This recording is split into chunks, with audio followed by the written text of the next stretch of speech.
God, look at my queens, look at my beautiful ladies. I am so happy to see you all, and I'm even more happier that you accepted to do this with us today. So very soon we shall be admitting everyone onto the call. Unfortunately, due to a lot of unexpected issues, we could not get someone at the back end at the last minute. The person who's supposed to be at the back end just pulled out. So very soon our moderator will join us, and I will hand over to her to introduce you and to kickstart the webinar. We do not plan to exceed the 1 hour timeline, which is 30 minutes. We're not going to exceed that. So it's going to be a quick one, regardless of whether or not people turn up for this webinar. I am very happy to have you ladies, and even more happy that we're going to be talking about something that a lot of people overlook and don't talk about: how women contribute, or lack of women in climate change conversations deepens the global change and climate change crisis. It is something that we continue to see every day, especially at the rural areas, at the grassroots level, which is somewhere I frequently walk in due to a lot of reasons, development work, and of course, politicking. And I continue to see how excluding women in climate change conversations deepens this crisis for women, for girls, and for local communities as a whole. And that is why we're here today, to hear from the vast experiences of all of you gorgeous ladies who work in different sectors of gender, climate change, and community development building. Thank you very much for joining us. Just give me a little, just give me one moment. Let me start recording so that we can proceed. Recording. I'm sorry, this is taking me a little bit of time because I'm very, very used to Zoom. Unfortunately, we're not able to use Zoom today due to so many unexpected reasons. So it will take me a while to figure out Google Meet, how to record on Google Meet and stuff. Please stay with me, just give me a moment.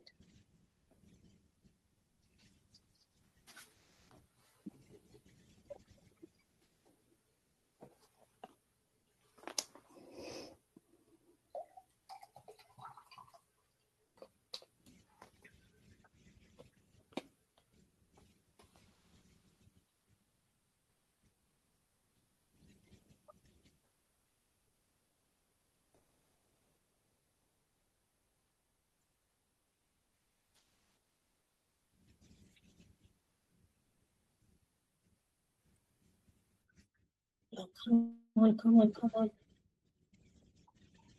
Why is it taking forever?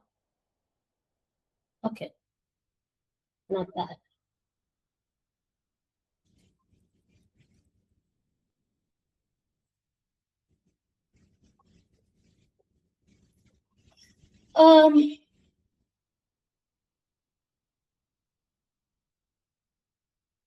I'm not sure why I'm unable to record, even though we are on premium. I can't figure out how to record. So just give me a moment. Let me record audio on another device because we need to upload this webinar on YouTube. So give me a moment while I set up another device to just record the audio conversation. Praise, are you in the meeting already? Hello, Praise. Hello, Praise. So let me try and see if I could help. The three dots, if you see the... All right, then. Can you hear me? Good evening, ladies. Today's very important conversation. Today we are talking about how women's exclusion in climate change conversations deepens the global and social climate crisis. And we have three outstanding women leaders who work in different sectors of gender and climate change policies and conversation. First on our list is Lumbie Mlambo. Lumbie is a Zimbabwean American who works around the climate crisis and is often described as a WASH consultant. Lumbie is the founder of JB Dondolo, and she's here with us today to speak about how the climate crisis affects women and girls in rural communities, especially in terms of WASH policies. WASH is water, sanitation, and health. Thank you very much for joining us on the call, Lumbie. It's an amazing pleasure having you with us today. Thank you for having me on here today. I greatly appreciate. Lumbie, your audio is off. I'm not sure we can hear you. I think you're on mute. Let me check from my end to see. Can you hear me now? I think you're mute. Can you hear me now? Please check your microphone, Lumbie. You're off. No, but I can hear Lumbie very well. So I guess the problem. I can also anyone hear Lumbie? Yes, because I can hear Lumbie. You can hear her? Yes, very well. Loud and clear. Then this must be from my end because I cannot hear her. So I cannot hear you too, Tiltree, and I can see Asmau's lips moving, and I cannot hear her. Maybe you should log either. out and log in again. I'm going to type in the chat that you should probably log out and log in. Okay, this is not good. Can you make someone a co-host? Can you guys hear me? Yes, we can hear you. Okay. From my end, it says you're mute. Can you check with your devices to see? It's end not says muted. You're mute. We can hear her. I think it's you that needs to log out and log in again. But then she has Please to make check someone a co-host. With what's going on? I don't think she can hear you ladies either. So is there anyone that is working with Hawa on the call so that you can be the co-host? So that we can resolve this issue. I cannot hear anyone. I cannot hear anyone speak. We can hear you. Can someone else speak? We can James, I can hear everybody. please speak. Let me see if I can hear you because I cannot hear either of the panelists when they speak. Please speak so that you can hear me, but I can't hear you. Yes. I Yes. don't know what's speaking.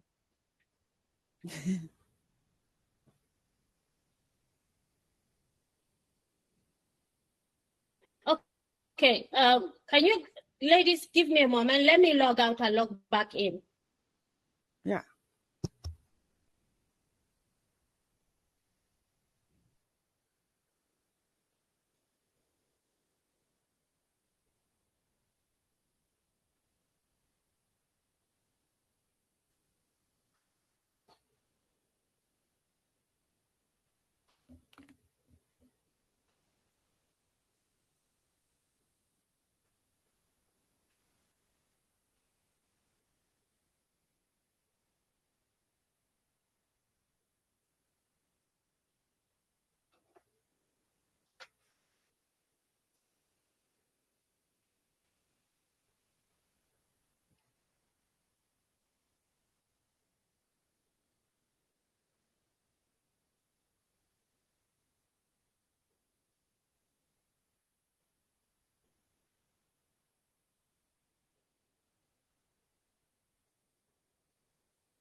Hello, everyone.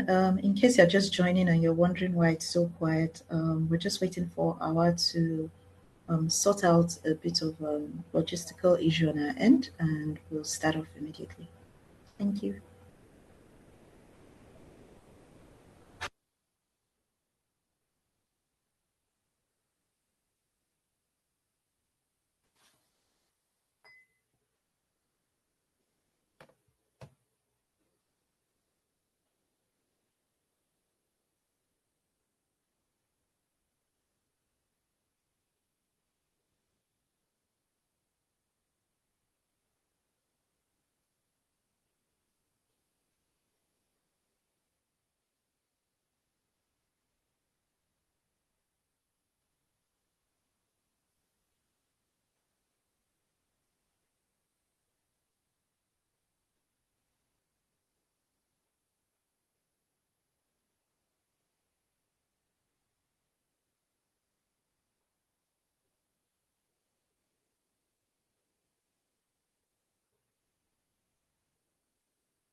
We can't hear you.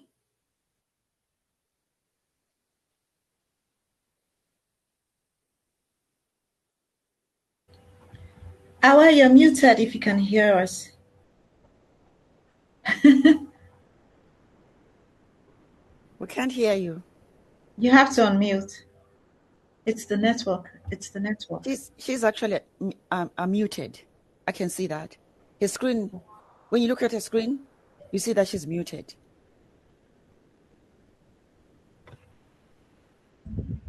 Okay. Can you hear me now? Yes, we can hear you now. Oh my goodness, this has been quite a roller coaster adventure. But can you hear us? It's a bit new to me. Yes. So I'm so sorry about that. It's such a great pleasure to have you here. And finally, I can hear you guys. I don't know what went wrong initially. I have no idea what went wrong. So now we're here. Lumbie Mlambo is our first speaker, founder of JB.Dolo.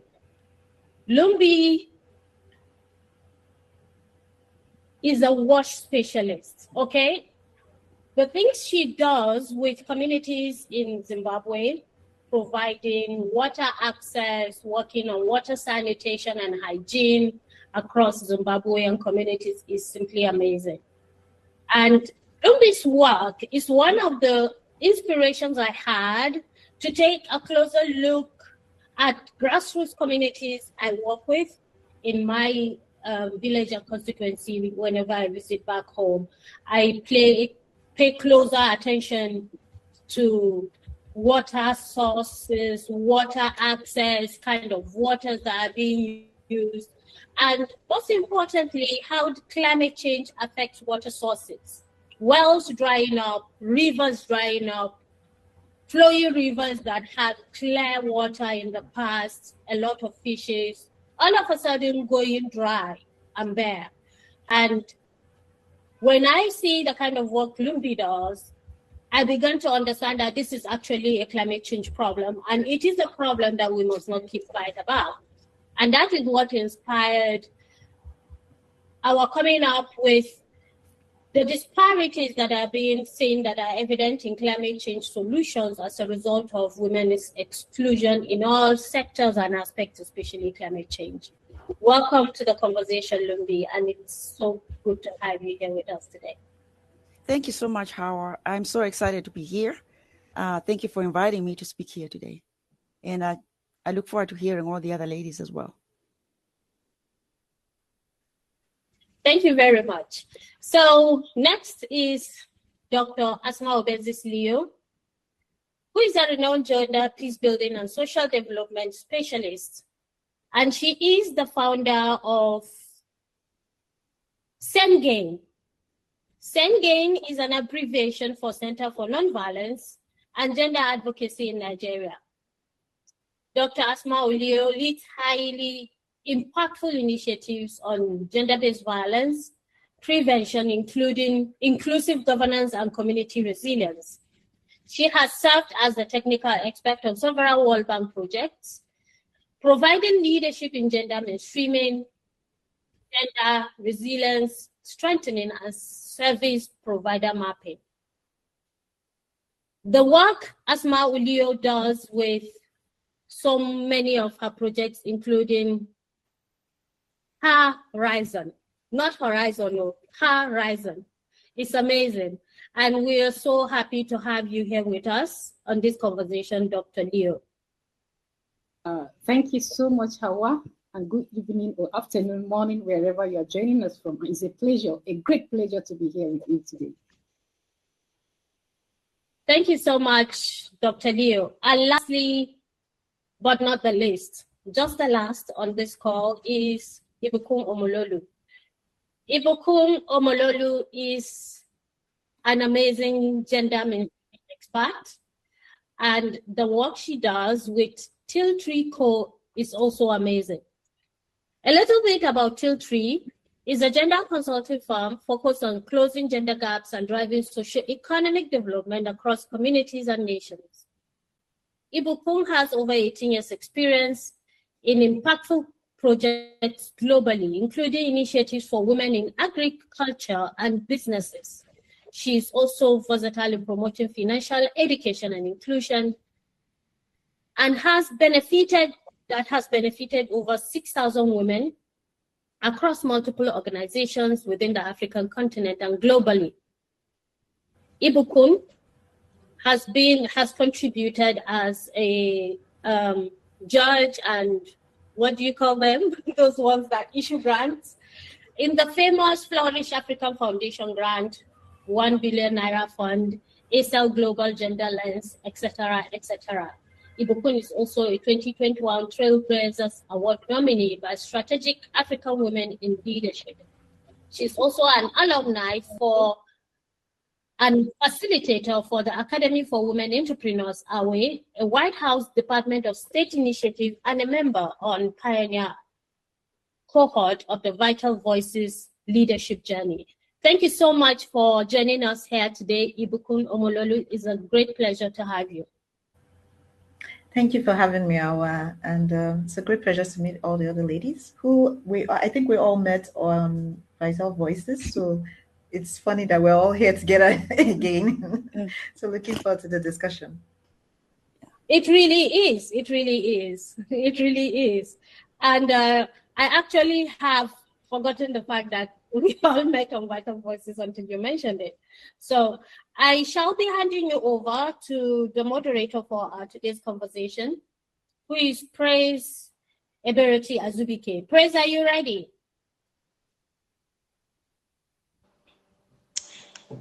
Yes, ma'am, ready. Hello, all right, I shall be handing you over to the event and handing the event over to you. So you have seen what is on the agenda document. I am sure you have it. So please go on and speak to our moderators by asking the first question. Okay, thank you very much, Ma. And once again, thank you everyone for joining us in the Sheroes Rising webinar series for overlapping disparities, how women's exclusion deepens social and global climate crisis. Thank you once again for joining us today.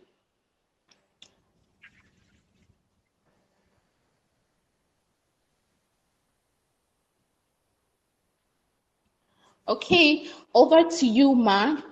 Ambassador Dr. Asmau. Thank you for joining us, Ma. Our first question today is, how do overlapping disparities such as poverty, rural and urban location? Hello? Hello. Hello.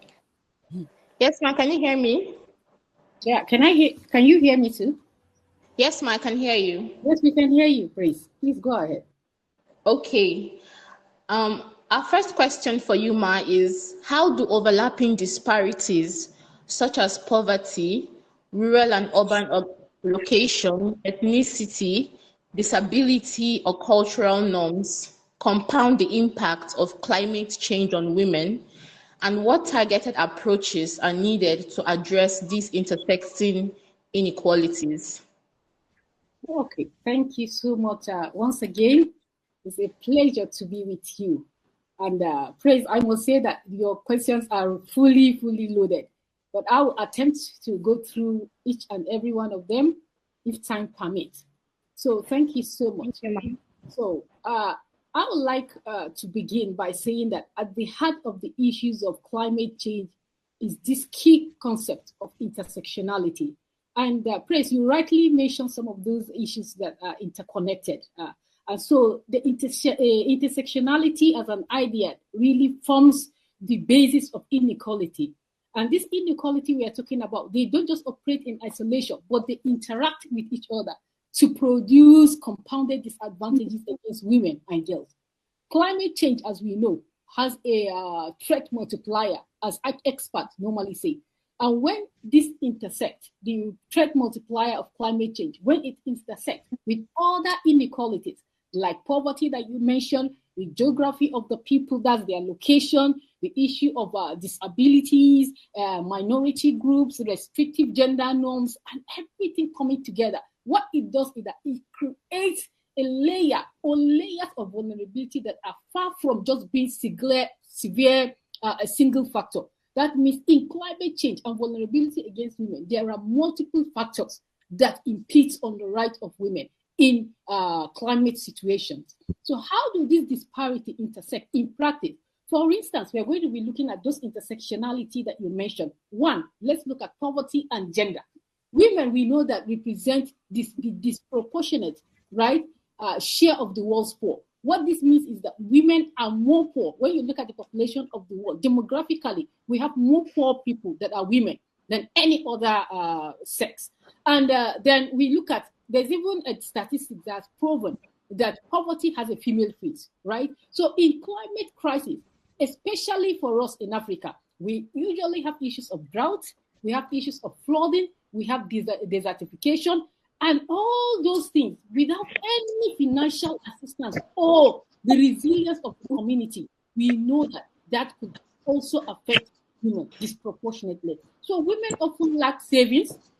When women are empowered, at least even the level of poverty that endangers them for climate crisis reduces.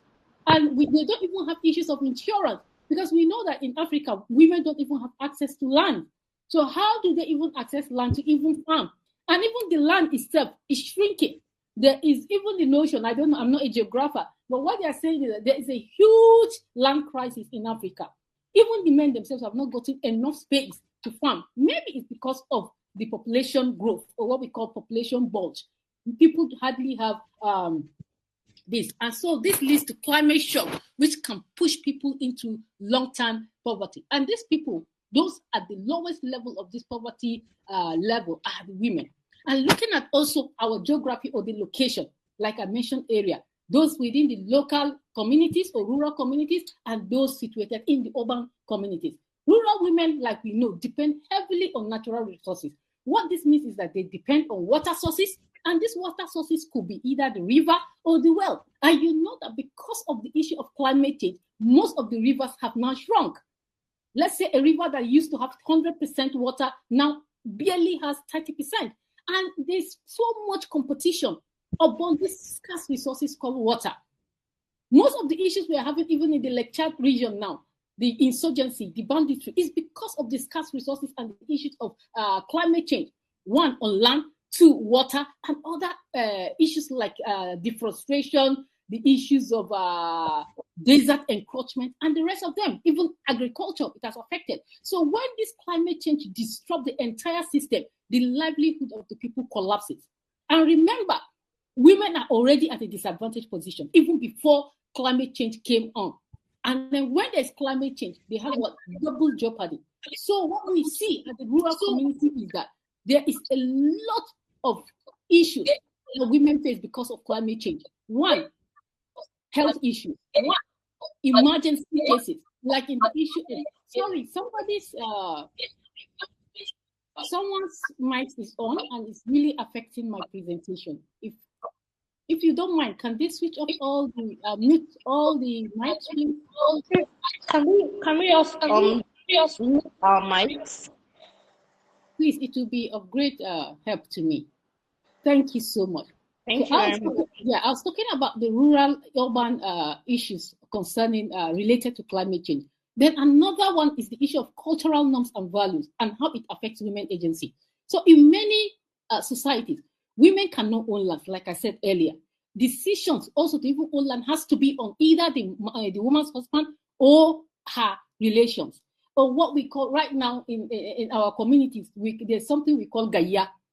That's communal farming, whereby women have to come together to source in terms of maybe like cooperative, sort of, to just get small land. Because women cannot single-handedly go and own land in most communities because of the cultural, how endemic their cultural norms and values are. So they cannot access lands. It's even now that the law is making it possible in some communities for women to own land, especially in inheritance, lands that their parents or their husbands died and left for them. And then we look at how this climate change has also restricted the ability to adopt climate-smart practices, especially in terms of agriculture. So I am bringing out some of the challenges that also hinders women and their exposure to climate change, right? So the issue of disability, you mentioned that. Of course, we know that most women are vulnerable, but among women that are vulnerable, women are not homogeneous groups. There are others that are most vulnerable and most excluded, especially in disaster responses and early warning. And these are people with disabilities, women with disabilities, girls with disabilities. So they need to be supported, and climate change makes it hard for them, double jeopardy, as we call it, or double burden. And lastly, I think the issue of ethnicity and marginalization within the community. There are indigenous groups that maybe due to conflicts, they were displaced, and they come to a community, and this community already, their resources have been strained due to this conflict. For instance, for us in northern Nigeria, it's a common thing because we have double, triple multipliers of this climate change.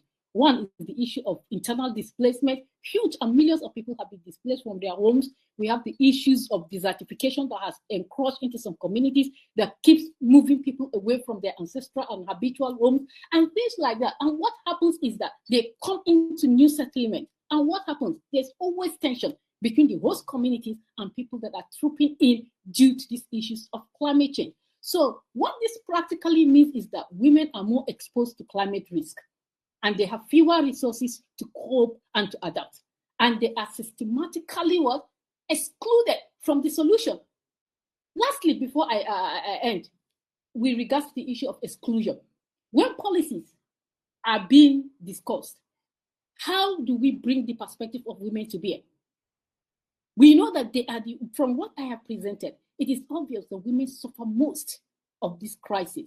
But when it comes to the issue of decision making, the voices of women are always either not recognized or is deliberately silenced. So let me just pause here and I give the opportunity to others. When I come back, I will maybe finish up on this topic. Thank you so much. Thank you very much, Ma. Thank you very much, Ambassador Dr. Asmau. Thank you for such a wonderful exposition on the question on overlapping disparities. We'll be having Mrs. Ibukun Omololu right now. Yes, Ma, can you hear me, please? Hello, Ma. Yes, I can. Yes, I can. Please go ahead. Okay, Ma. Your question is, women are frequently positioned as the first victims of climate change. Why is this the case? And how does women's exclusion from climate decision-making processes further deepen these vulnerabilities? Fantastic question. And thank you, Asmau, for opening up with such a strong, such a strong and passionate perspective. So your question, why are women positioned as first victims? Women are often described as the first victims of climate change, not because we're inherently vulnerable, but because systems have made it so. It's a systemic thing. So in many countries, especially across Africa, and particularly in West Africa, maybe I guess it's sub-Saharan, right? Women are the primary managers of natural resources. And I'm sure you've heard Asmau, when she was talking about women are the one who have to get the water, they have to fetch the firewood.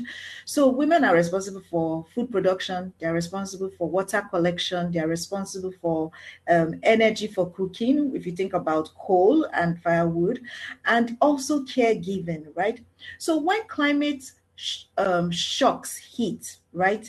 Things like droughts, like flooding, like deforestation, food scarcity, and the likes, the burden inherently, right, falls on them. And because of that, they have to adapt as soon as possible.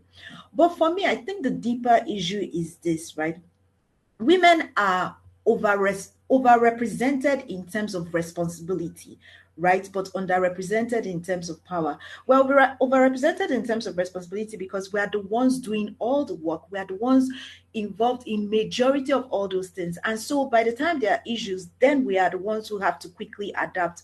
When you think about some of the factors, like some of the ones Asmau that's spoken about, trauma particularly is one of the issues that really limits women from being decision makers. And it's really easy. It's like when climate related events, right? Like as I said, flood, drought, displacement, loss of lives or loss of livelihood can, when all of those hit, it can create psychological and emotional trauma.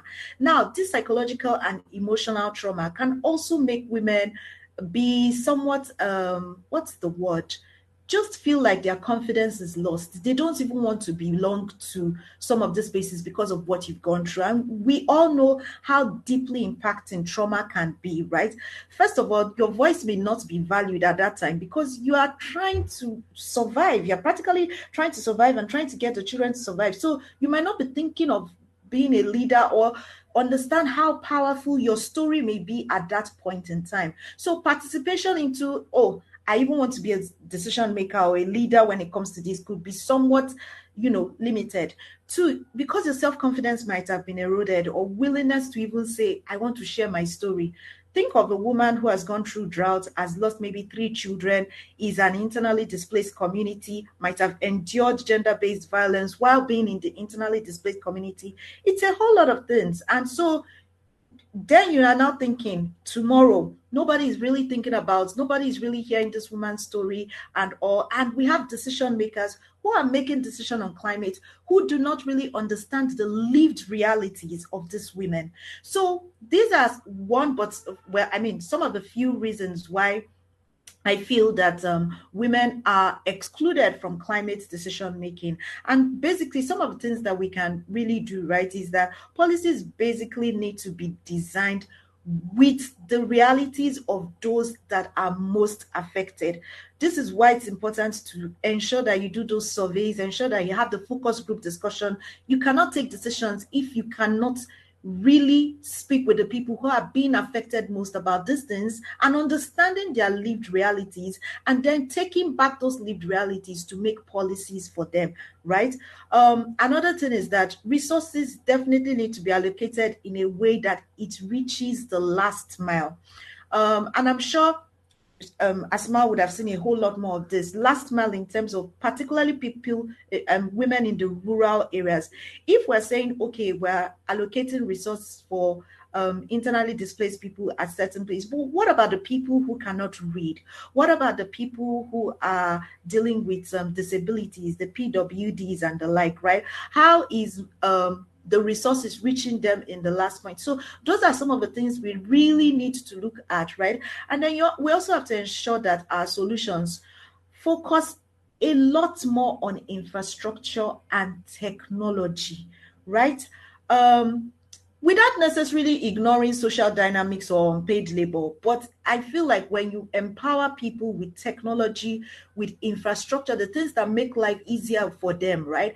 And then you're able to also factor in the social dynamics in terms of, okay, how do they relate with this? Can they learn? Do they have education towards this? And then you're also looking at unpaid labor. Oh, this person has actually worked, but do they have the opportunity to be economically active? Are they going to be paid based on what it is they are doing? So I feel like exclusion really is just it's a mirror that actually shows it doesn't just show vulnerability, it amplifies it a lot.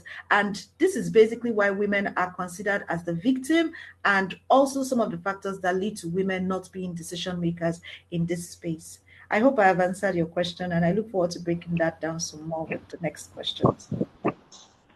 Thank you very much, Ma. That was a wonderful response. Thank you for breaking down that question to the barest minimum. Definitely, I believe everyone here understood that response as it directly, it gave an answer directly to it. Thank you very much, Ma. And we'll be moving over to Mrs. Lumbie Mlambo. Ma, can you hear me? I'm not sure Lumbie is back on the call. I think she had to drop off because there was a lag in her internet connection. Oh, okay. Okay, Ma. Okay, we'll move back to Ambassador Dr. Asmau Leo for your second question. So, Ma, your question is, what are the biggest barriers preventing women from fully participating in climate action at local, national, and global levels? And how can governments, organizations, and international bodies dismantle these barriers? Okay, let me just start by the last. How do we work to dismantle these barriers? There has to be a collective approach where multi-stakeholders come together to deliberate on the impact of climate change. Let me even shock you. Most communities in Africa don't truly believe that there's anything called climate change. They feel it is just a make-believe from the Western people to either use it as a way of siphoning money from the international community or just to frighten some so-called African countries. So I think that is it. So there has to be massive awareness within the community at the community level, through community-based organizations, to be able to even convince the people, convince the community that climate change is real, and to also let them know that our actions or inactions as humans can impede on sustainable development. And what do we mean when we say sustainable development in relation or in with regards to climate change?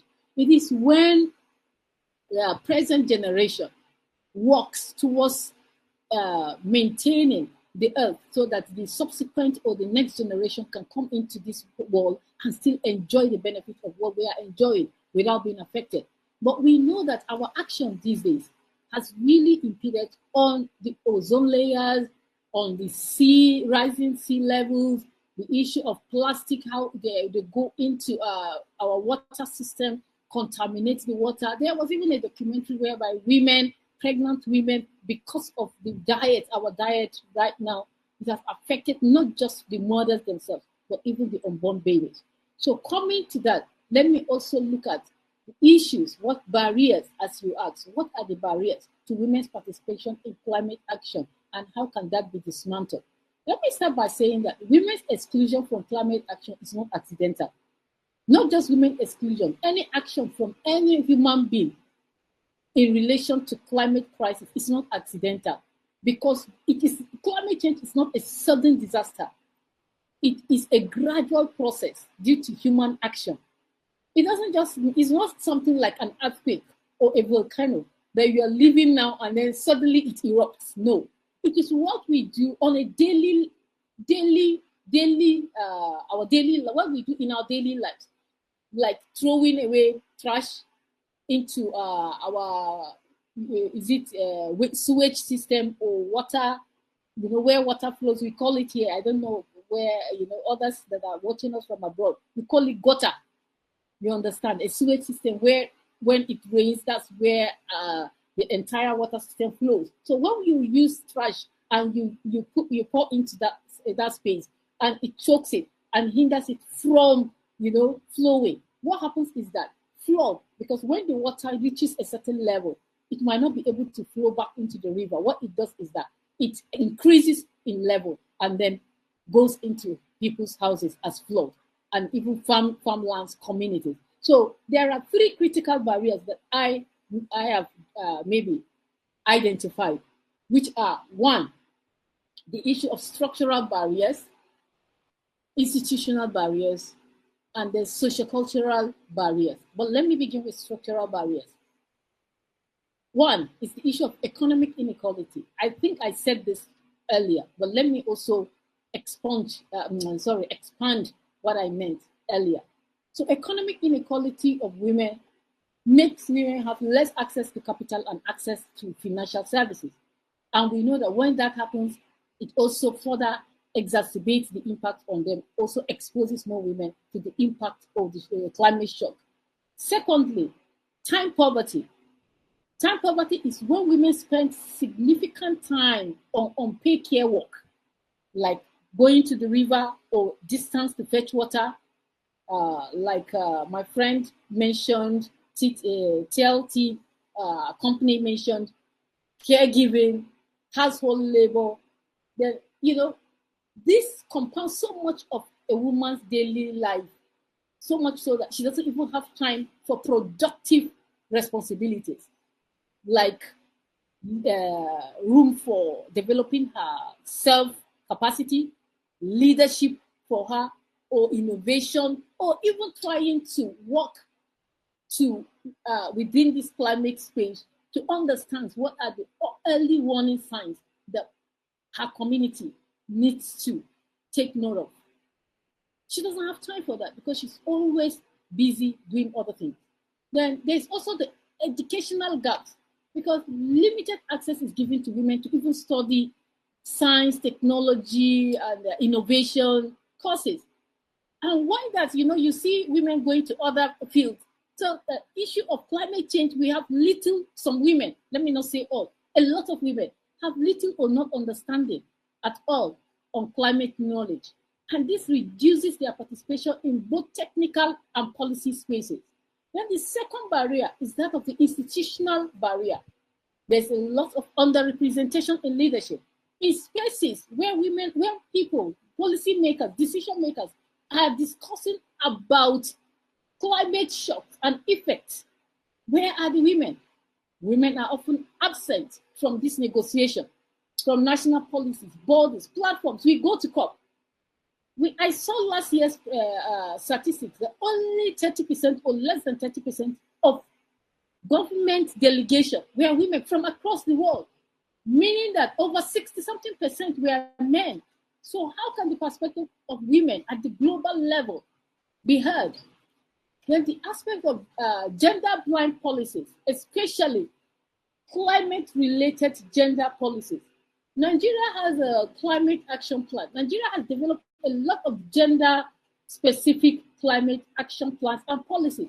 But many of these climate policies only consider gender as just issues that just exclude women.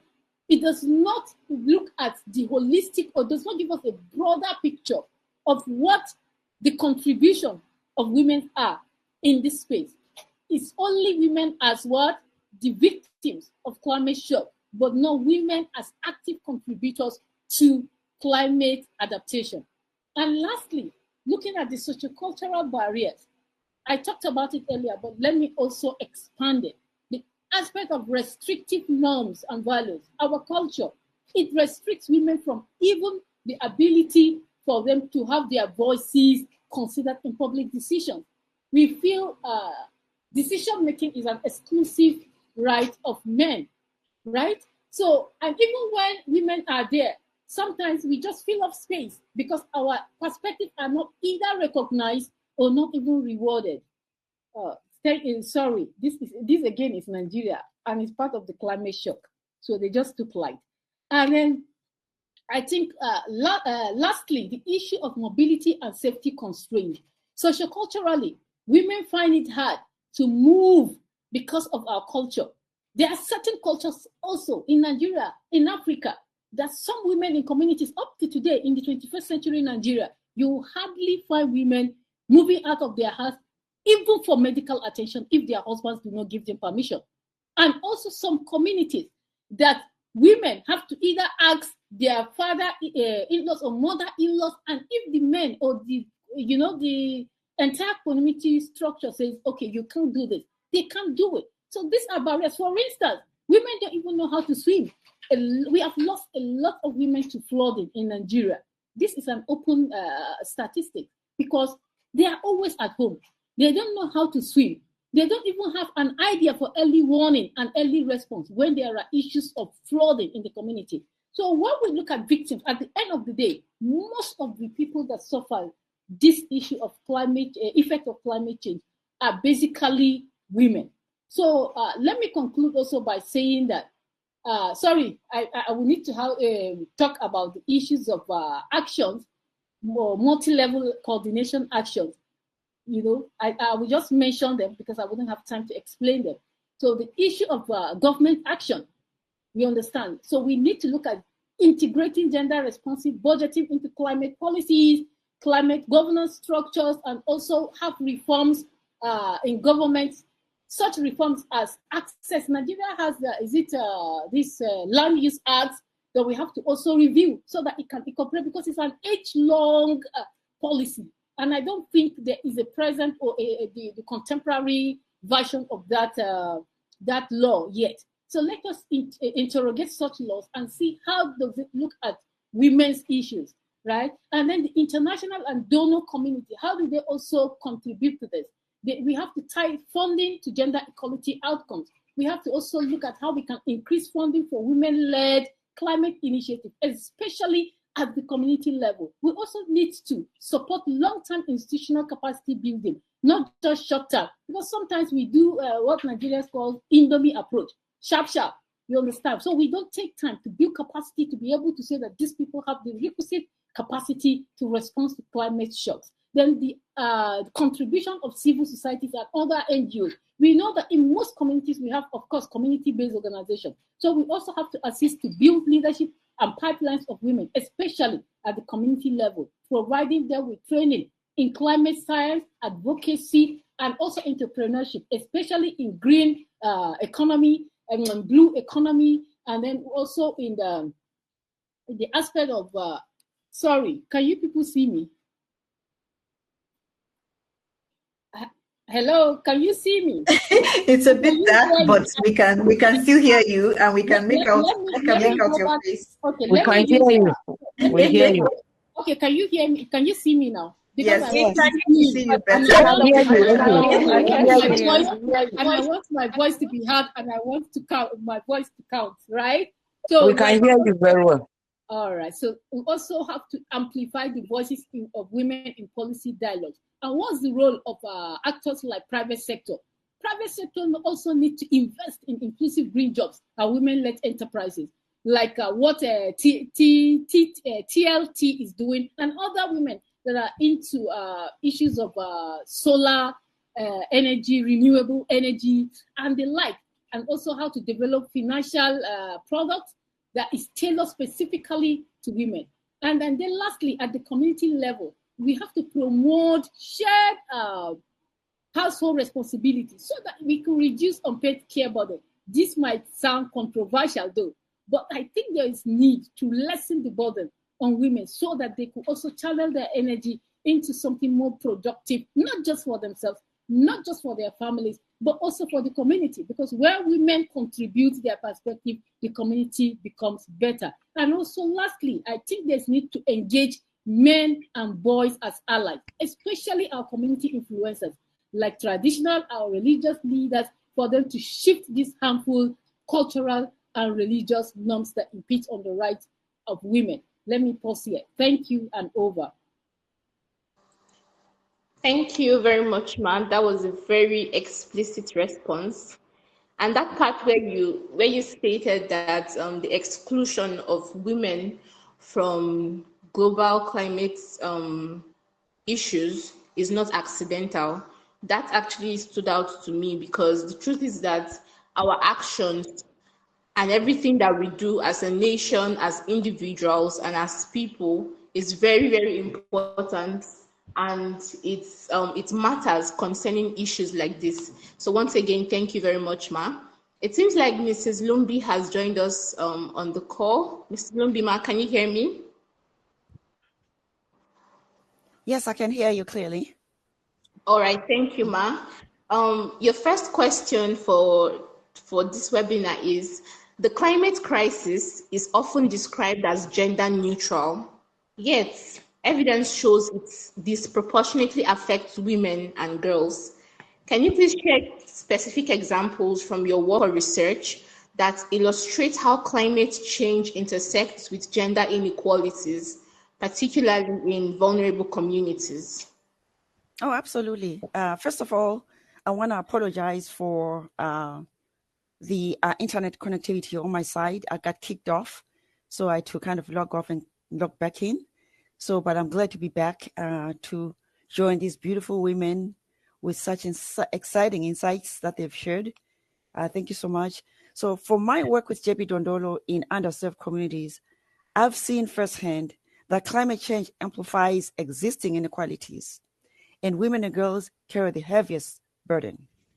In many rural communities in Zimbabwe, when drought intensify or water resources dry up, it is not households in general that are affected equally. It is women and girls who must walk longer distances, up to 15 to 18 miles a day, to fetch water. That's time taken away from education, income generation, and personal safety. We've also seen that as water becomes scarcer, if there's such a word, okay, girls are often the first to be pulled out of school to support household survival. This creates a cycle where climate vulnerability today becomes economic inequality tomorrow. Another critical layer is health. Limited access to clean water and sanitation disproportionately affects women, their hygiene, dignity, and safety. During climate shocks, floods of drought or water, or lack of gender-sensitive infrastructure puts women at even greater risk. Climate change magnifies inequality, and where inequality exists today, women feel it first and worst. That's what I can say about that.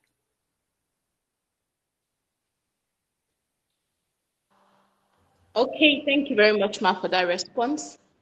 Thank you very much.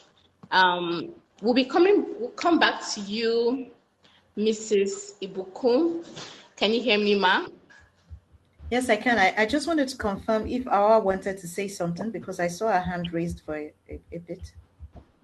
Okay, she just dropped a message, said we should take the second question of Mrs. Lumbie. Okay, please, you can go ahead and take Lumbie's second question then. Yes. Okay. Thank you. Right. Mrs. Lumbie, Ma, over to you. Your second question is, in what ways does excluding women from climate policy design, implementation, and leadership result in less effective climate results? And can you please give us concrete examples where women's inclusion has led to more successful or innovative climate outcomes? Absolutely. Thank you for that question. It's a very good question, because when women are excluded, climate solutions fail. We know that time and time again. not just socially, but practically. Women are the primary managers of natural resources in many communities. They understand water usage patterns, seasonal changes, community needs at a very granular level. Okay? So when their insights are missing, solutions are often misaligned and unsustainable.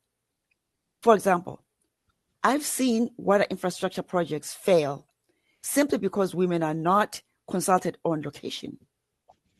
Wells are installed far from where women felt safe or accessible, leading to like underuse or abandonment.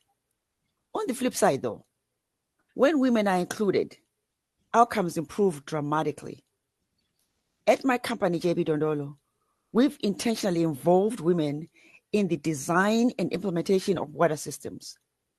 In communities where women co-lead water committees, for example, systems are better maintained, resource allocation is more equitable, community adoption is significantly higher. When women don't participate, they often optimize solutions. So inclusion is about effectiveness, sustainability, and smarter climate solutions. So those are the examples I can give. Thank you very much, ma'am. That was a very wonderful response. Thank you. Over to you, Mrs. Ibukun. Are you ready for your next question? Ma, can you hear me? Yes, please, I can. Okay, ma'am. Okay. All right. Our question is, as women leaders in climate action, what unique perspectives, knowledge systems, including indigenous and local knowledge, or solutions do women bring to the table that are often overlooked in mainstream climate conversations? Fantastic question. So first off, women bring they bring both practical and strategic contributions to climate action. But I mean, consistently, we're somewhat undervalued, which is also why you don't see us, they don't include us in these decisions, right? And it's because we often sit outside formal systems per se. But women bring what I would call systems intelligence to climate action. Why? Because it ties down to what some of the things Lumbie has said and even Asmau. They are involved. They operate at the intersection of the environment. They are tilling the soil and everything, right? They operate at the intersection of economy because they are trading a lot of their crops, right, to be economically active. And it all centers around community every single day. So I'm going to give you 4 ways that women bring in contributions that are often overlooked. First off, women bring very, what do I call it now? Context-specific ecological knowledge, right? Context-specific ecological knowledge, which is, it could be something they've learned over time or something that they were brought up with, some knowledge and information that was passed on to them either from their mothers of the women folk in their organization or things that they learn, particularly when it comes to biodiversity, when it comes to the soil health and the way the soil behaves when you're planting and replanting, when it comes to seed systems and how you preserve seeds, when it comes to water systems and even conservation. They are the ones doing this thing, so they understand and they know that, oh, when the water banks are high, this is what it means. When it is low, this is what it means. When the soil is behaving this way, or it needs more compost, this is what we have to do. So they have all this knowledge, right? And all of these things are not informal insights. They are very critical knowledge systems for sustainability and resilience, because sometimes we need to bring these women in, especially when we're thinking about responsive climate action. Like, what are the things that you're doing that are really working, and how can we actually scale and implement this on a bigger level, because it works, right? The second contribution women bring is, it's like it's an approach to climate that is tied to livelihoods and systems, right? Now, what do I mean by that? When many climate conversations start, right, we focus on the global targets. Oh, UN has made this target, or United Nations Women has made this target, or the World Bank has made this target, that these are the things we're supposed to achieve, right? Women, you can't really focus on those targets without the realities on ground. And what I have seen from experience is the women are actually thinking, some of these targets you are given may not particularly align with what is on ground. What is on ground, for example, is how is my family going to survive when there's drought? How is my family going to survive when there's a flood? How is my community going to adjust? Where are the resources coming from when the resources are stretched? And sometimes some of these things are not taken into account when targets are made, right? So rather than just doing things in silo, they connect climate to food security, they connect climate to health, they connect climate to energy, they connect climate to economic survival. You can imagine, Asmau is saying that when there was flooding, women died the most. Who is actually taking this record to say this is what the data is showing? Women are the ones that are dying the most. That is some aspects that women are even contributing in, and these are the women that are also bringing the ideas. So you want to think about it, and when you think about it and you are able to see this is what they are doing, it leads to more holistic and integrated solutions, right, that are far more effective, especially in fragile contexts, especially in places where there are a lot of conflict, right? The third thing I would say is that women's leadership, right, it often emphasizes collective win, collective resilience over individual gain. And we even see this in certain leadership roles across developed countries where women leaders are far outpacing their male counterparts, not because women are yes, we have our own unique way of leading, but oftentimes because of the way women are, we're doing things that are very communal because we've been raised that way. So we are doing things through cooperatives, we are doing things through savings group, we are doing things through informal networks. So the way they look at things is more like, how can we do this as a collective, more than how can this just benefit me alone. They are thinking of their other women in the groups. They are thinking of the other women in the agric society and all. So these are all the perspective that, and a lot of times, particularly even in banking, it took us time to be able to see that we could leverage on the numbers, the loyalty, the trust, the communal bond that is between women to be able to do things. These are things that bring very big insight into decision making.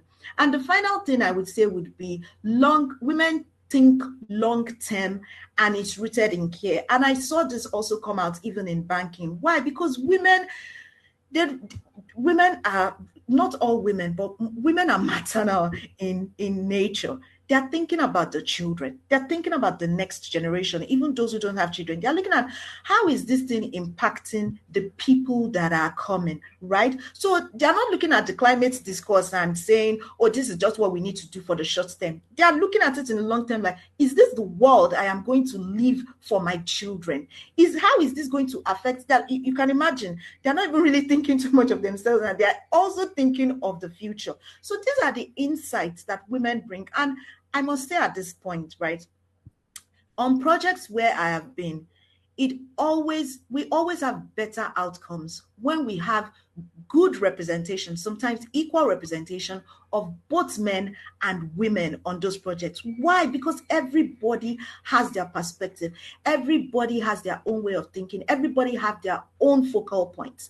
Now, when you bring these things together, the effects and the results are always outstanding and amazing, because the way you will see things as a man will never be the way I will see things as a woman. And by the time we're able to bring these things together, which is what we're really telling the government to do, involve more women in these things, where we can bring in our perspective, we can bring in our experience, we can bring in the resources that we've developed and things that we know over time to be able to bring more information. So I would say these are the gaps, and for me, it's really about recognition, it's really about resourcing, and being an access to representation for us as women.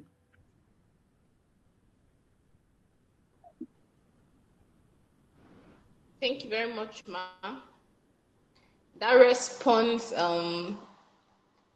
that response was vast, I must say, and it also birthed some questions in that I would love to ask, but that will be much later. Thank you very much, ma'am, for your contribution. It was impressive. Thank you. And we'll be going over back to Ambassador Dr. Asmau Leo for her last question for the webinar. Ma, can you hear me?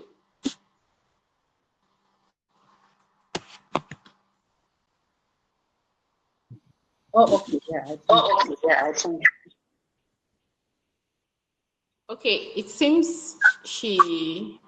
No, I'm She on. got this. No, I'm on. I can hear you. Oh, okay, ma. Thank you very much. The last question for you today is looking at successful models from Africa or other regions. How have women-led initiatives in agriculture, renewable energy, conservation, or community resilience demonstrated faster and fairer climate progress? Okay, thank you. Okay, thank you. Am I echoing? We can hear you. No, we can hear you. Okay. Okay. So there is now an overwhelming evidence, right, even from this conversation, that when women lead, climate solutions are more effective, they are more equitable, they are more inclusive, and they are more sustainable. So bringing us back to different women-led initiative work, there are various initiatives that have taken place both in Nigeria and across Africa. So what distinguishes women-led initiative work from other climate-friendly initiatives is that women have this, we utilize a community-centered approach. So women can design, women either in groups or just a woman, because when we talk of climate approaches, sometimes we look at it in a generic way. We don't look at it at an individual level. If I'm a single subsistence farmer and I utilize some innovative approach or climate smart agriculture, what I'm also doing is an initiative at my own level as an individual. But then looking at it from the community level, women are good at utilizing community-centered approach. This they do by designing solutions that are based on the lived realities of women, making it more practical and making it more adaptive. And when we say more adaptive, is that other people can be able to learn from the work or the initiative of these women and then be able to replicate it.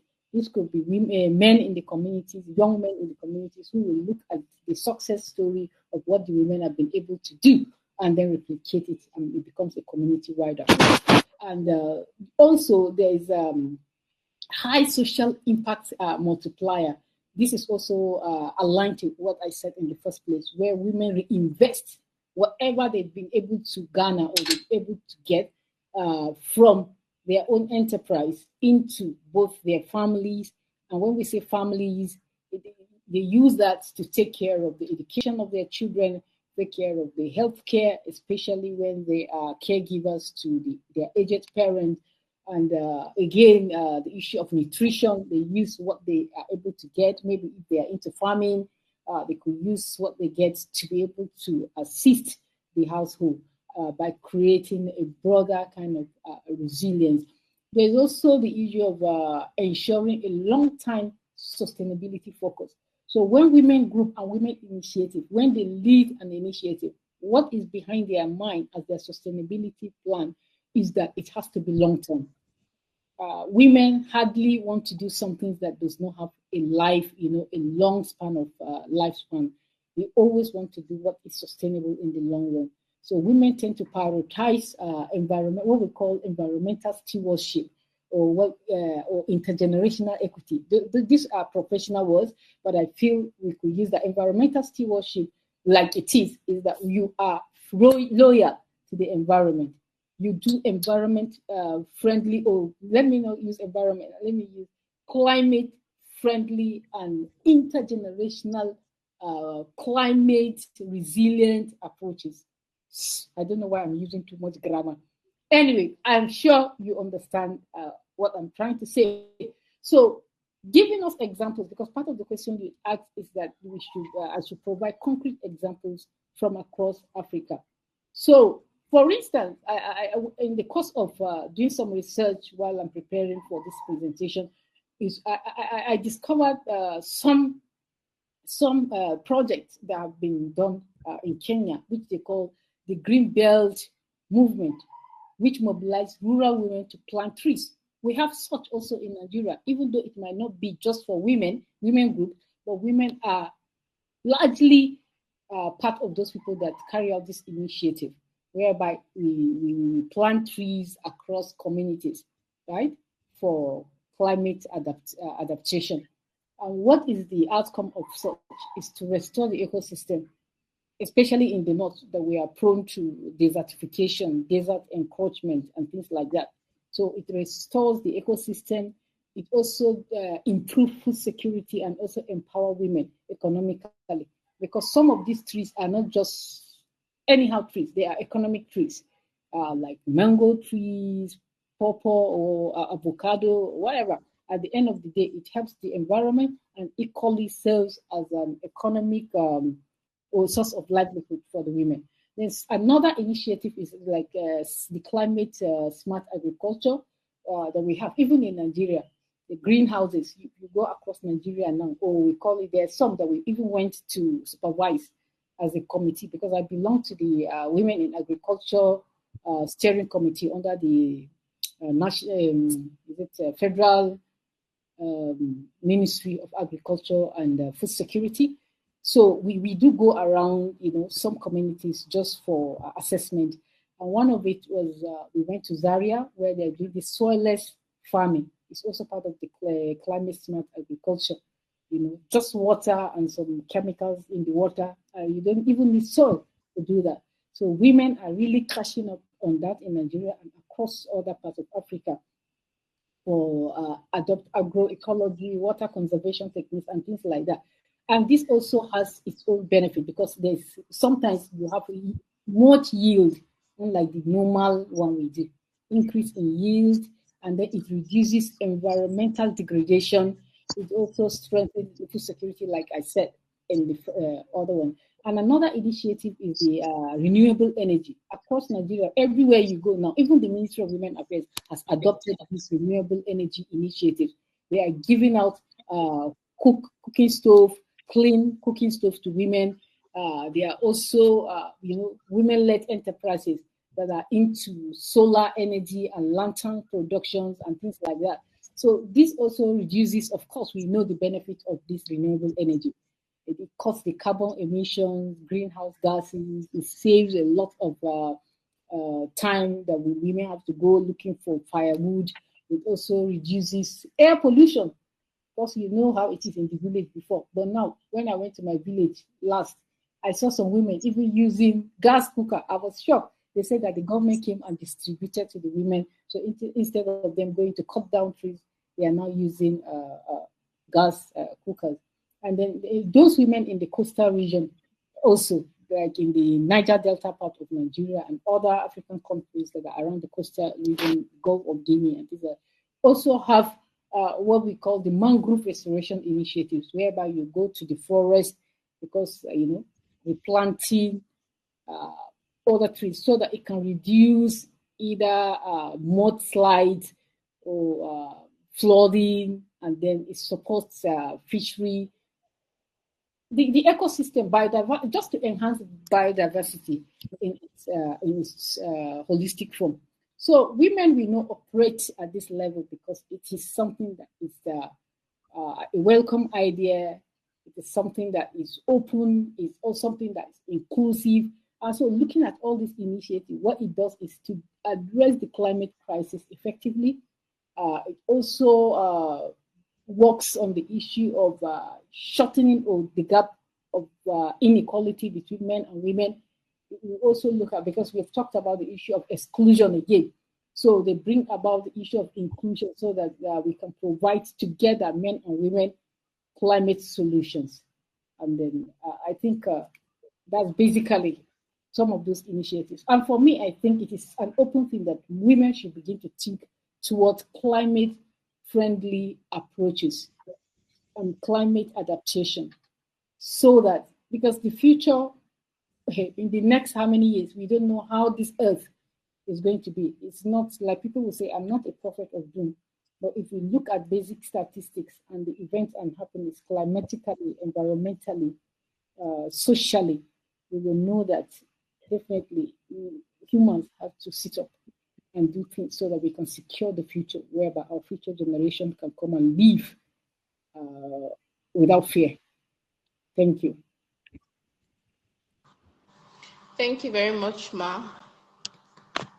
That was also very explicit. Thank you for the wonderful response to that question. We're going to be moving forward because of our time. We'll be having Mrs. Lumbie Mlambo for her third question. Ma, can you hear me? Yes, Yes, I can hear you. I can hear you. Okay, Ma. The question is, how can we move beyond tokenistic inclusion of women in climate spaces to genuine, meaningful participation and leadership? And what practical steps or mechanisms would accelerate this shift? That's a very good question, by the way. I love it. It makes you think. Actually, it's like, yeah, but let me go ahead and answer it. I would say that tokenism is when women are present but not powerful. What we need is participation with influence. To move beyond that, we need to shift from inviting women into systems to co-creating systems with women. Right? Let's move beyond that. So the practical steps I'll give is, I'll say, number one, put women in decision-making roles, not just advisory roles. 2, fund women-led solutions directly. 3, design with women, not for women. 4, remove structural barriers. 5, measure influence from not just from participation, but measure it. Because meaningful inclusion means recognizing women not as beneficiaries of climate action. Guys, we can't be sitting there focusing on that.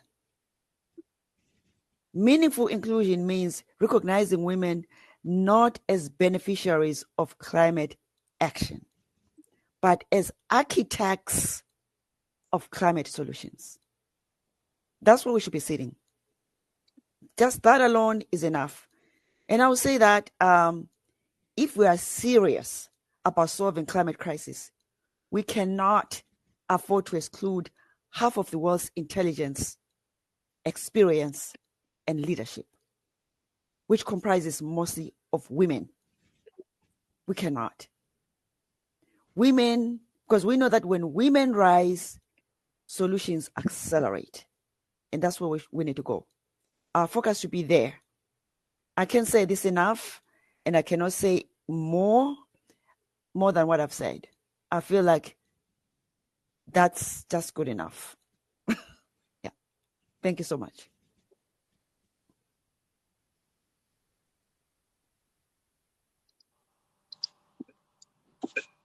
Wow.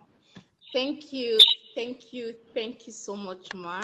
Thank you. That was so direct, action-based, and it just opened up our minds to as women, we should not see ourselves as beneficiaries. That was a very straight line. Don't see yourself as a beneficiary. You are an architect, and you are also a solution maker. Thank you very much, Ma. We'll be coming back to Mrs. Ibukun. Ma, can you hear me? Yes, please go ahead.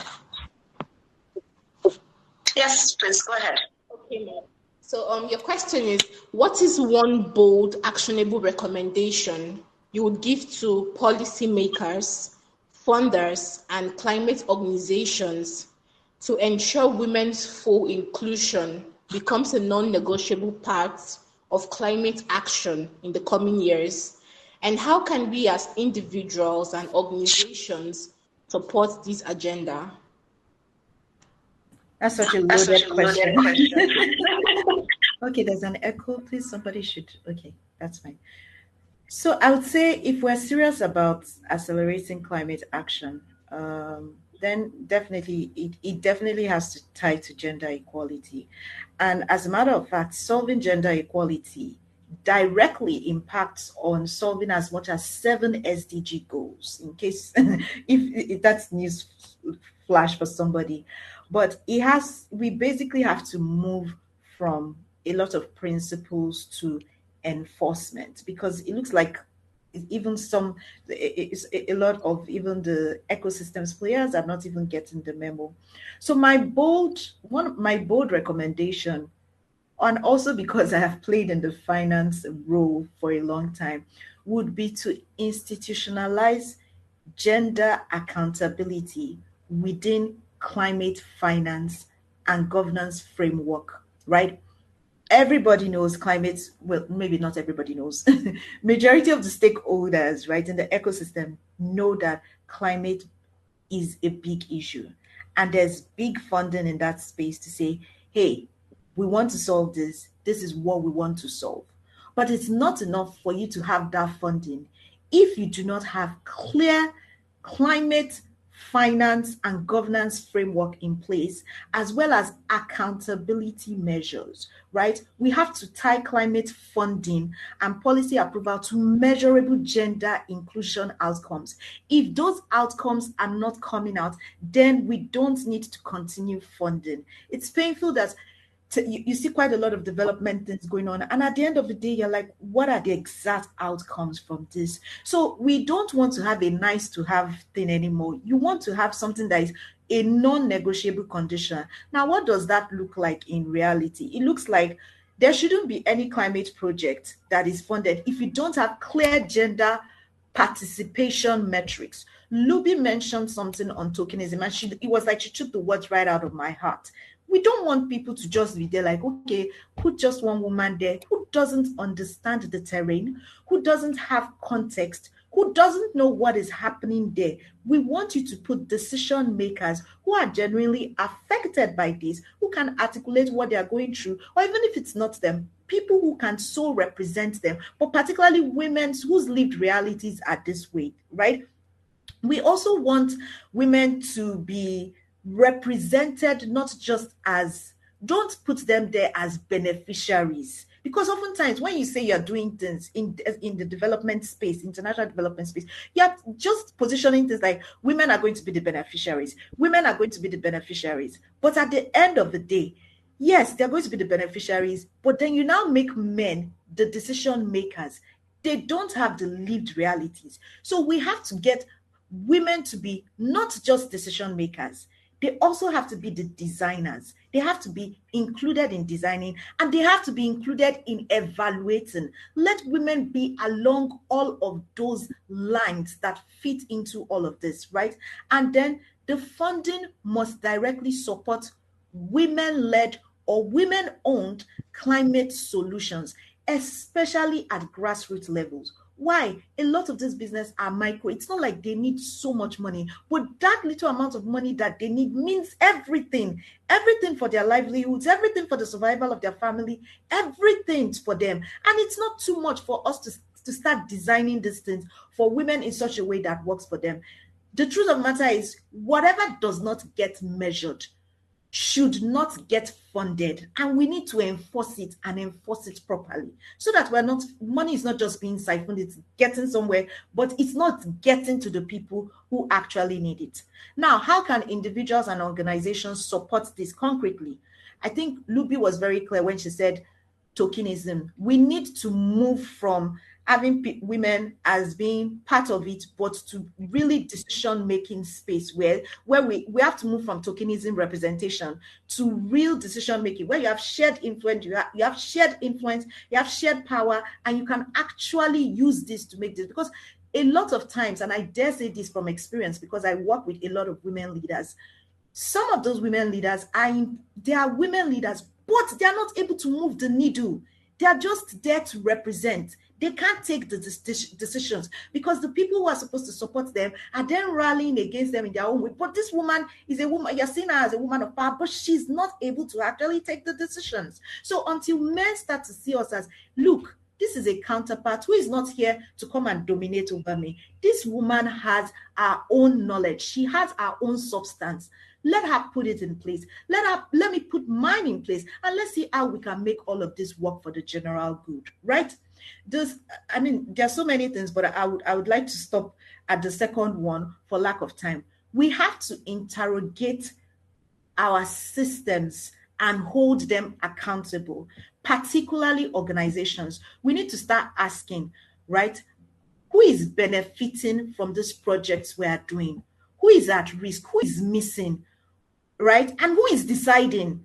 And what can we do about it? Because yes, there are some solutions in the space, but there are also gaps there that need to be filled. So organizations need to start interrogating, like, how can we come into this thing?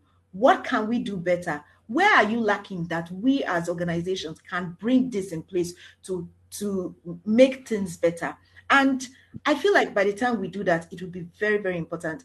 And just thinking about that now, I'll add one more thing. I'd say for everybody, it's very important that you use your voice and amplify. Share a woman's story. There are lived realities that I can't even begin to share. And I mean, Asmau already said some whose their lives are being lost in flood.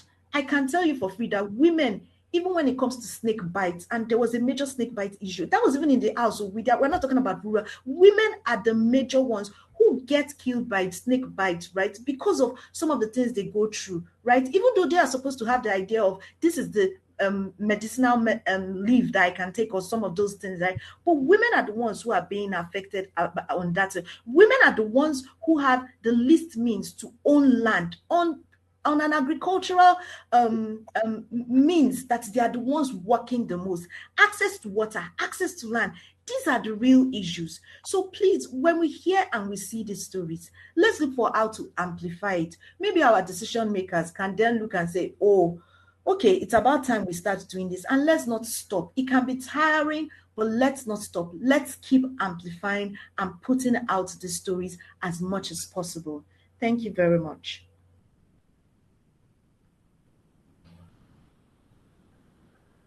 Thank you very much, Ma. It seems like we shouldn't end this session, but it's wonderful. Because this is it just started, and then it's just like we shouldn't stop anymore. But thank you so much. Thank you so much for that wonderful response to this, and also giving a very direct action that we can actually take as women, and also a contribution on what men can also do to support us at this time. So we have almost come to the end of this webinar, but we cannot end without taking questions, because there is definitely no way we have not thought about questions to ask these wonderful women that we have drank from their wells of knowledge at this time. So I don't know if anybody has any questions to ask. We can go ahead and put in our questions before we come to the end of the webinar. Okay. Somebody just raised their hand for a question. Please, can you go ahead? Okay, good evening all. My name is Shiana. I'm calling from Just Not Local Government Plateau State. Honestly, it's been a very, very wonderful session. I want to say thank you very much to all the facilitators. My question is, please, when are we going to have it again? Because I can't believe we spent like an hour, 30 minutes. and also to lay emphasis on some major points that were raised and were stressed by the facilitators. I think one thing, I work mostly with women at the grassroots, and I think one thing I'm already doing, and it's working for me, is we need to encourage these grassroots women to keep data. No matter how little, it's not about the English, it's not about the grammar, because one of the weaknesses and one of the setbacks I think we have as women, it's because we are not able to have data to fall back on. We're not able to look back and evaluate what was before and what it is now. So I think to a large extent, I'm already teaching my grassroots women on how to keep data, because it's very, very important. So I'll also encourage some of us to do that, because when donors come and they interact directly with them, these are some of the things that they fall back to. And also, one of the challenges I think we have, which I would plead with our expertise to help us look into that, is when donors come for workshops, you find out that at times the slots that are given to the participants are not the real people that will have the passion to do the stepping down. I don't know how we can handle that, but I hope going forward, when we have webinars, we'll have maybe probably recommendations on how partners should be very deliberate about picking participants from just very local areas to effect the trainings that will be trained. Thank you very much for the time. It's been a very wonderful moment. I look forward to another webinar. Thank you. Thank you very much for that question, Yanni. Mrs. Lumbie, please, can you assist us? Can you help us to answer Yanni's question? Oh, I'm so sorry. I hope I can. But I think what she said was very powerful, to say that we should be having these conversations, not like just today, but frequently, you know, because it helps us to connect and actually, you know, address, you know, certain things with the data that is there, that we have currently, because we cannot just sit and just say, okay, the next time we meet, maybe it's a year from now, but then that data is stagnant and things have gone on and it's in the past. But a lot of things can be addressed now when we have the data, because as women, we're always like underestimated the power that we have to move a needle. I usually say it's not even a needle that we're moving; it's a mountain, not a needle, because we're that powerful. We just are not seen. We're almost invisible because we're always sitting in the back seat, or being seen as beneficiaries, not as actually curators of anything. But if we can move beyond that and actually be the ones, you know, drafting, you know, policies and the things that women want, not what men or other people want. Not that men cannot draft things for women, but it's usually better if we draft things ourselves that address policies and everything. And if we are the ones at the front lines doing things and actually the ones detecting what we should be doing, not others detecting what we should have or what we should do. And I think that's how we can move forward. But these meetings should be happening all the time. It should be a conversation that is ongoing every month if we can. Let's do it. I do agree with the ask or the question. Thank you very much, Ma. Thank you. Thank you. Do we have any other question?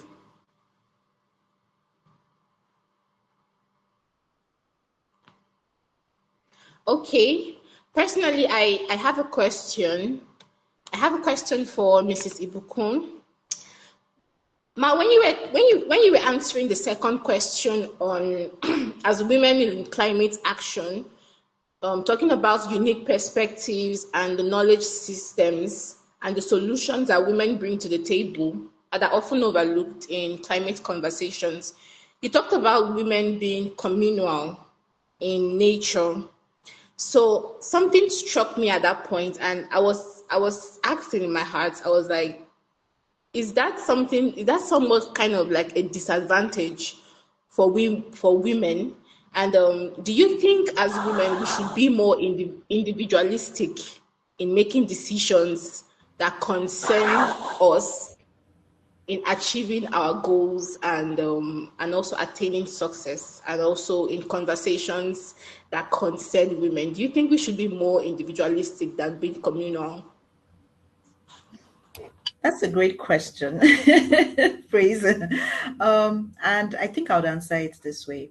I would say the times and context differ. There are times when you would have to take decisions for yourself individually to say, hey, I am taking my space and I need to shine. You know, for some time, they say women they deal with imposter syndrome. Newsflash, everybody deals with imposter syndrome, including the men, right? But what do the men do? The men wing it. They're just like, was it bad as it bad? What's the most they will tell me? No. And yeah, but they will still give it a shot. But a woman will still be thinking, oh, but I'm not still good enough. Oh, but this, whereas they should just take the shot, right? And at that point, your individual, that's when you want to take individual decisions for yourself to start saying, hey, I can do this. I've got this right up my alley. I can move on with this, right? So I would say, depending on the context of your situation and where you need to go, then you can then say, okay, now I need to take this decision by myself. That is an individual thing. But when it comes to communal, right? And I think it's such a powerful thing if women as communal beings. Look at this, for example, on this call. Who are the people who are most represented? I hope I am right too. I feel it's women, right? When you see a lot of communities these days, you see women.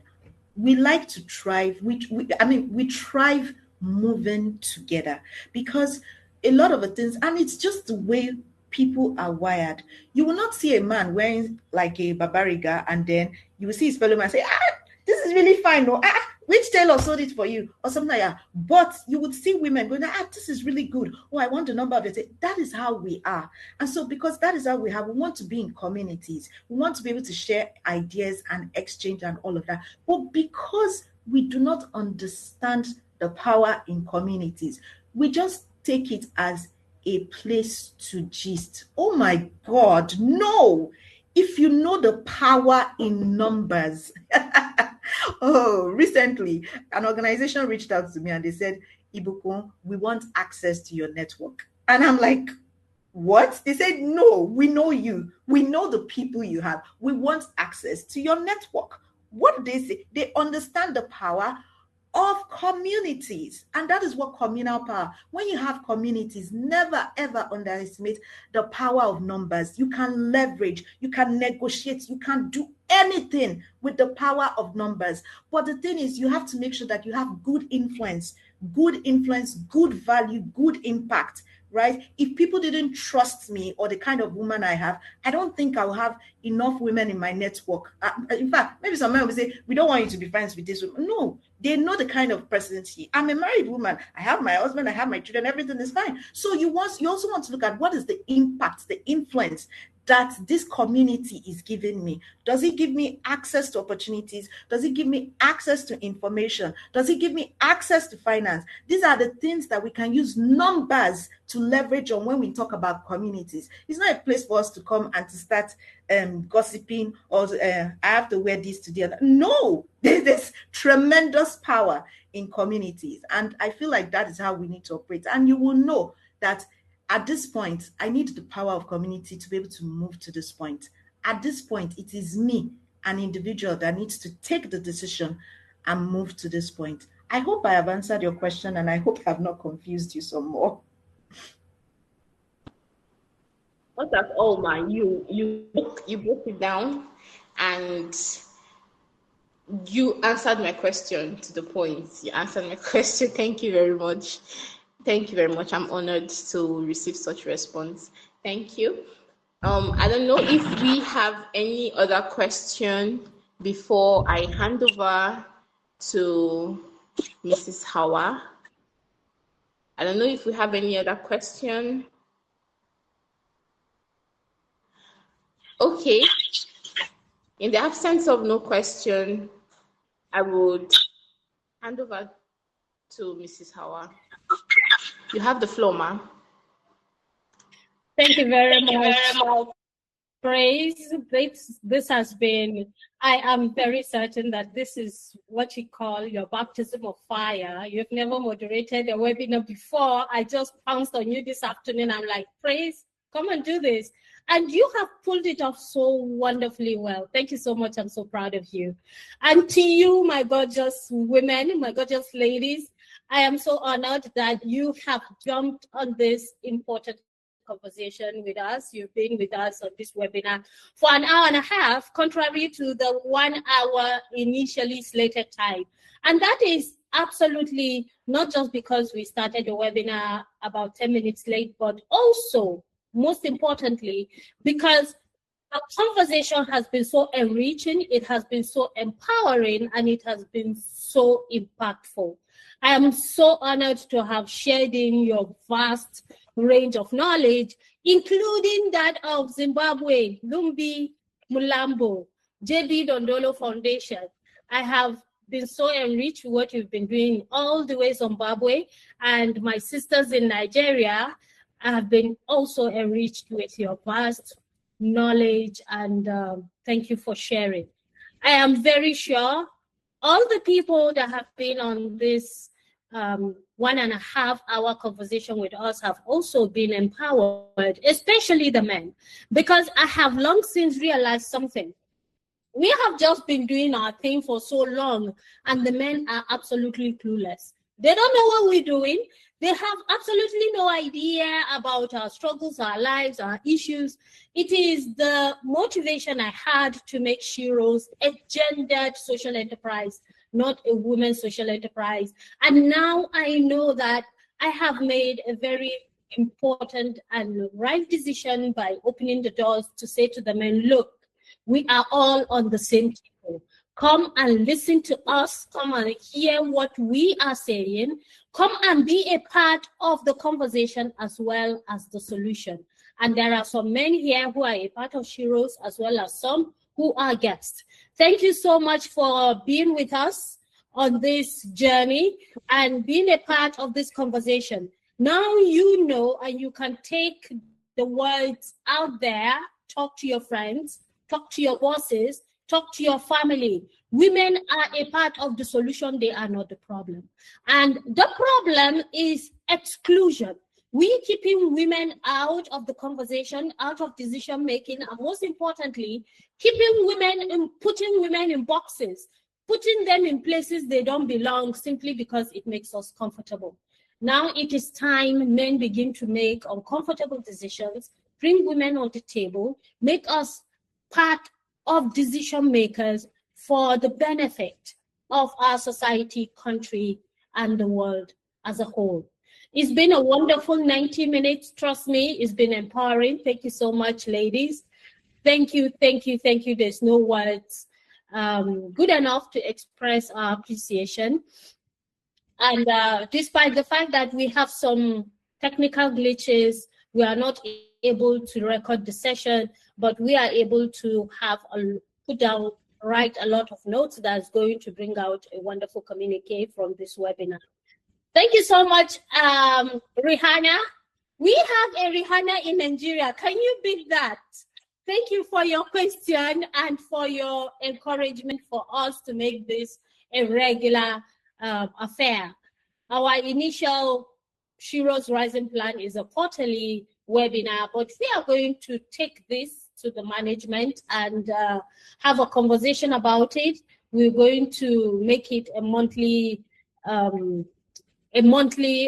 occasion if it is possible. If it is not, we will hold on with the quarterly webinars for now until we get to a place where we are able to comfortably have monthly conversations. It's been a great, we're still having guests coming in when the webinar is already over.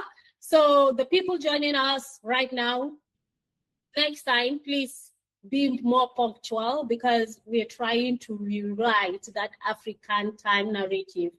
Time is the greatest and most expensive currency we have. We are not going to be wasting it anymore, and we are not going to encourage anyone to waste anyone's time, and we shall not be wasting anyone's time. So those joining us now, sorry, we are already done. with the webinar. Please, next time, be punctual, come on time, and be empowered with the conversations we'll be bringing onto the table on the Sheroes Rising webinar series. Do enjoy the rest of your day, and please make it a date with us in June for another exciting Sheroes Rising webinar series. Until then, this is a heartfelt appreciation from all of us on the Sheroes Rising team, saying thank you for joining us for this impactful conversation. Do enjoy the rest of your day.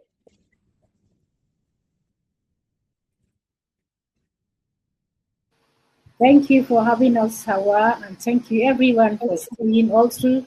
We appreciate. And Ibukun, are you the Ibukun of Deloitte? I'm trying to. No, but I had reached out to you on LinkedIn last year when I came to Abuja. We couldn't get to see. Please forgive me. No, Hawa has issues with you. I apologize. I'm so sorry. Next time, or when I'm coming, please, when next you're in Abuja, please feel free to let me know. Even if I'm in anywhere, I'll come out and see you. Please, Don't worry, Asmau. I'll tell Awa to share my details with you so that we can actually just have direct contact. I'll even check. I'm sure I still have your contact. I don't joke with contacts. That's fine.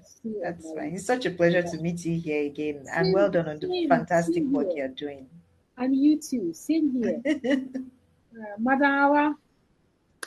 I love women connecting. I just love it. You have no idea how I love this interaction.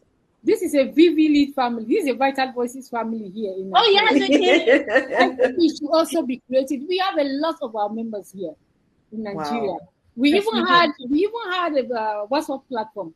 Unfortunately, nothing is happening. We do.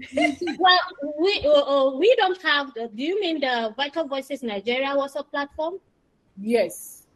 We are not on that. I am not on that. I don't know if it's not even active. Maybe I will add you. When I add you guys, please do. You guys will help us to please do. I look forward to that.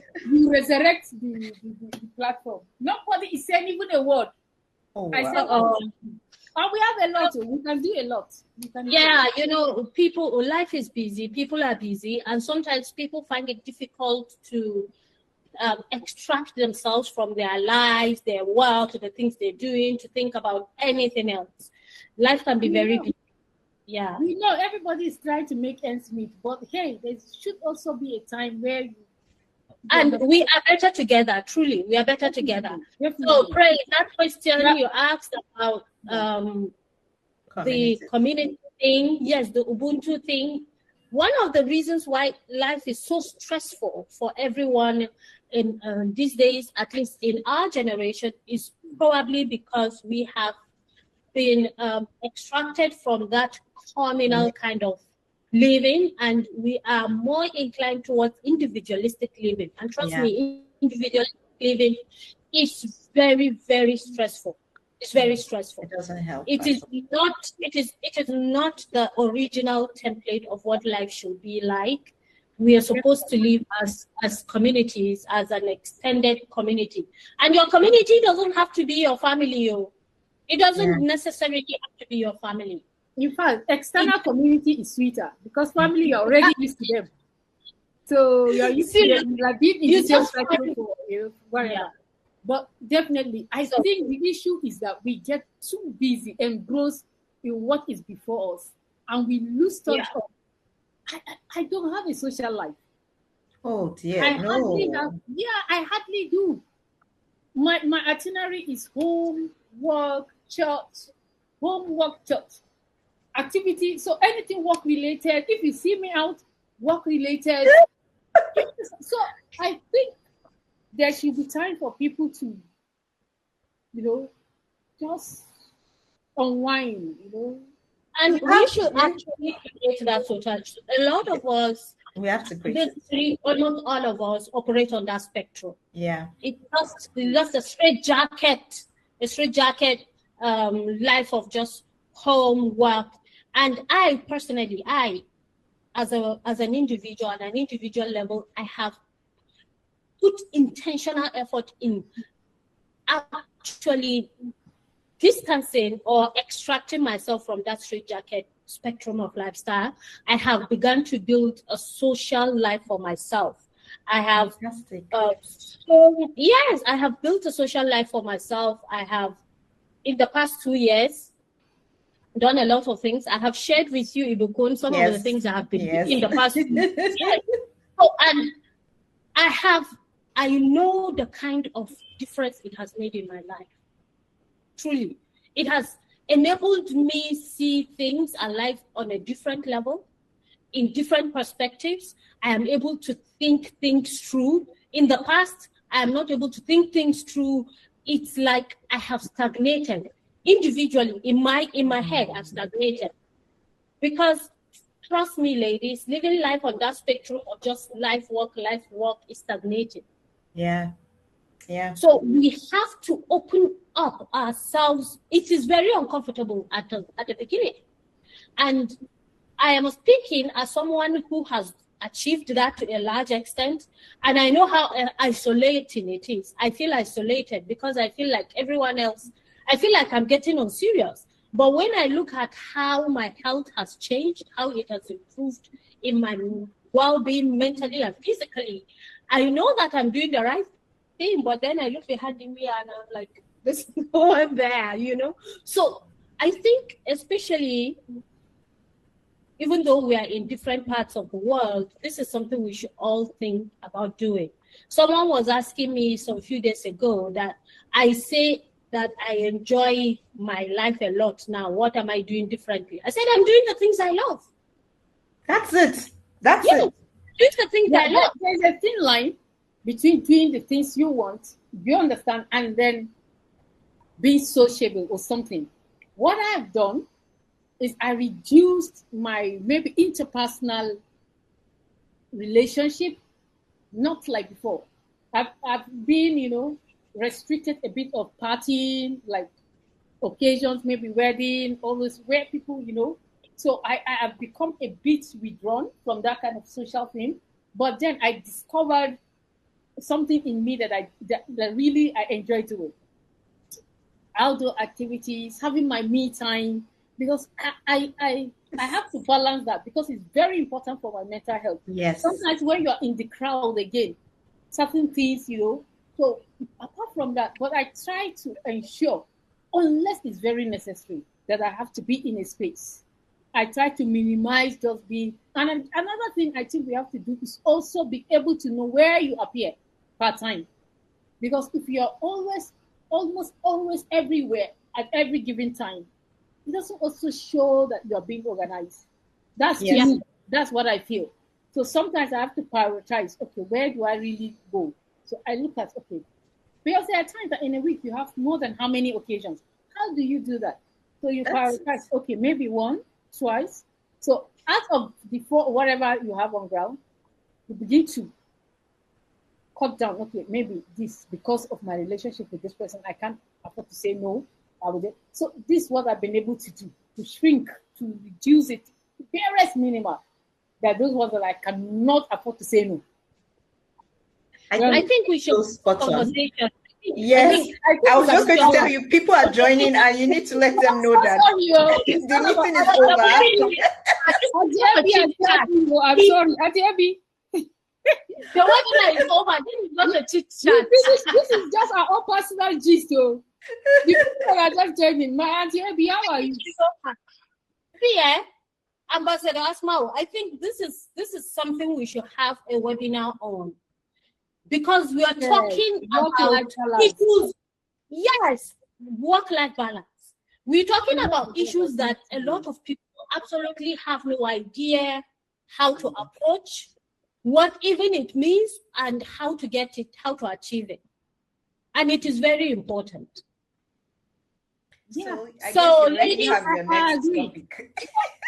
Definitely, I agree. Maybe someone can come and just talk to us about this. We already have our next topic. Praise. This is the next topic for our next webinar. Please remind me. Write it down. No problem. Work-life balance. Someone, an expert that you know, maybe Ibukun, you should find people that are into that space, work-life balance, just maybe people that are into mental health issues that could just spare maybe an hour to talk to us about this. Yeah, I can actually think of one or two people. Yes, I can we suggest should, them to you. because it's very important. Honestly, we should. Even me that have already started on this journey, I know I'm not there yet. There's so much I don't know. There's so much I'm not doing and stuff like that. It's very important. Fantastic. Okay. Thank you I so have much, to leave. My children are already waiting for me. Guys, I have to leave. So Bye. sorry. Thank you No, not at all. They just want me to spend time with them. It's not like there's anything pressing. It's just that I need to spend this Tell them that we are grateful. Motherhood. Tell them that we are grateful they did not barge into the webinar. Oh, they did from time to time, but they were like, Mommy, I'm not here to disturb. I just want to find out something. And so I just waved to them and told them, okay, yes, no, this, that. But thank you, everyone. It's such a pleasure to meet everyone. Thank you so much, everyone. It's been amazing. Thank you, guys. Bye. Bye.